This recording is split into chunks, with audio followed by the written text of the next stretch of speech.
मौजे सराय आलमगीर बिलाल नासिर की तफसीरात के मुताबिक सराय आलमगीर चौधरी इलियास मरकजी ऑफिस तहरीक इंसाफ पर प्रेस कॉन्फ्रेंस। इमरान रियाज खान ने मुझ पर इल्ज़ाम लगाए, बकवास किए, 24 घंटों में माफ़ी मांगे वरना कानूनी कार्रवाई करूंगा। मज़ीद तफसीलात जानते हैं प्रेस कॉन्फ्रेंस में क्या कहा इमरान रियाज खान ने और जवाब में चौधरी इलियास ने क्या कहा। ये जो चौधरी इलियास साहब है ना गुजरात से, इनके बारे में बहुत क्लियर आपको कर दूं। इनके एक कज़न है, उनका नाम है चौधरी जहीर, वो रहते हैं बरतानिया में।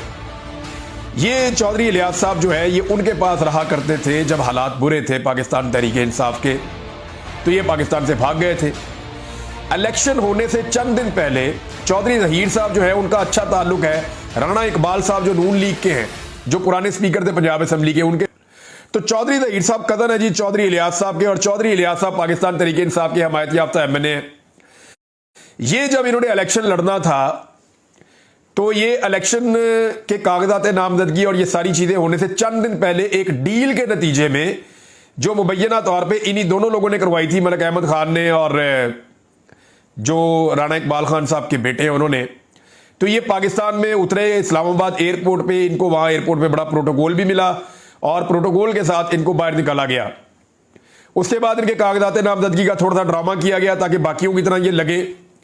फिर इन्होंने वहां पे इलेक्शन लड़ा, इनको गिरफ्तार भी नहीं किया गया। इन्होंने बड़े आराम से इलेक्शन लड़ा, इनको तंग नहीं किया गया। ये जीते और जीतने के बाद अपने वादे के मुताबिक ये काफ लीग के कैंप में चले गए और इनके वहां जाने से उन्हें एक मखसूस नशिस्त एक्स्ट्रा मिल गई।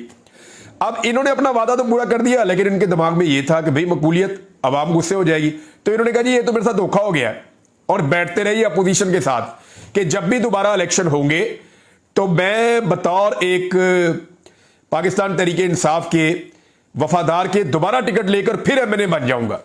हालांकि हालत इनकी यह है कि माजी में जब ये इलेक्शन लड़ते रहे हैं तो 100 वोट भी ये हासिल नहीं कर सकते थे और एक काउंसलर बनने की इनकी हैसियत नहीं है। लेकिन इमरान खान साहब का वोट लेकर इन्होंने धोखा दिया। अब जब भी कभी मुश्किल वक्त आता है चौधरी इलियास गायब हो जाता है। यह मैं आपको बता रहा हूं, जब भी कभी मुश्किल वक्त आता है चौधरी इलियास साहब गायब हो जाते हैं और वो ये बताते हैं जी मुझे उठा लिया गया, मुझे अगवा कर लिया गया और फिर अब जी मैं वापस आ गया हूं, हालात ठीक हो गए। तो चौधरी इलियास साहब को आप याद रखें। मेरे ख्याल में मैं इमरान रियाज खान को वार्न करना चाहता हूं कि अगले 24 घंटे में जो गलत हरकत की है उसकी माफी मांगे और ऐसी माफी मांगे जिससे हमें भी तसल्ली। अगर नहीं करेगा तो मैं उसके खिलाफ क्रिमिनल केस भी करूंगा और सिविल केस भी करूंगा। कि उठ के बोलता है जिसका 100 वोट नहीं है, ऐसे बकवास कर रहा है। मेरे वालिद साहब 1947 में ही वाज एमएलए, उसके बाद 2 दफा वेस्ट पाकिस्तान असेंबली के मेंबर रहे हैं। मेरे कई रिलेटिव जो है मेंबर जिला काउंसिल रहे हैं। 2008 में मैंने इलेक्शन आज़ाद कंटेक्ट किया सारी पार्टियों के खिलाफ, मेरे 11,100 वोट हैं। 2013 का इलेक्शन पीटीआई के टिकट में कॉन्टेस्ट किया, पूरे जिले नहीं पूरे डिवीजन में मेरा दूसरा नंबर है वोटों में। गुजरात का एक हल्का है जहाँ एमएनए लेता है 19,400 वोट, मेरा वोट है 61,000 से ज्यादा। तो वो कहते हैं जिसका 100 वोट भी नहीं है, ये कौंसिल में ऐसा बकवास मतलब है। मैं समझता हूँ कि बल्कि मैं ये कहूँगा कि उन साहब ने कुछ माह पहले मेरे जो मुखालिफ कैंडिडेट थे उनकी तारीफें भी की थी।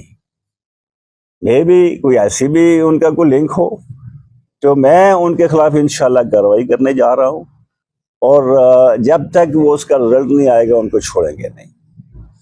मेरा ख्याल है यही कुछ था। बहुत बहुत शुक्रिया। अगर कोई सवाल है आप कर लें जिस तरह का चाहते।